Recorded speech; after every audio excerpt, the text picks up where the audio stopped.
From a neuroscientific perspective, how do you think chronic stress impacts the brain, and what can students do to counteract these effects?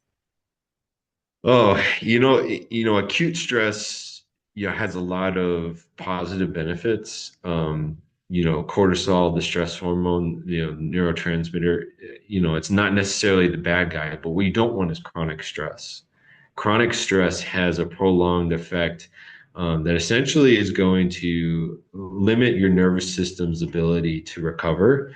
And, you really don't want to be in a prolonged state of stress, whether that's like fight or flight situations. A lot of times we see, I always go back to students and kids. A lot of times you see behavior outbursts in kids because they're constantly in stressed out environment. They're constantly stressed and they're experiencing a flood of fight or flight hormones like adrenaline, right? So they're constantly in this full throttle state, even though they don't look it, even though they might have a flat affect, right? Subtle things might set them off in a negative way. And you never know who around you is going through that, right? That state.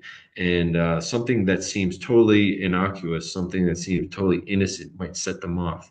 And so for me, knowledge is power and understanding that these behaviors that you see either in yourself or in those around you could have causes that are actually pretty logical, right? When it comes to stress and being under threat, at least perceived threat in the brain, right? That's going to cause erratic behavior. So if you understand that, that allows you some room to be compassionate, right? So that you can recognize these signs in yourself and in others and say, hey, maybe I need to incorporate ways either for myself through stress management techniques. Maybe you like meditation.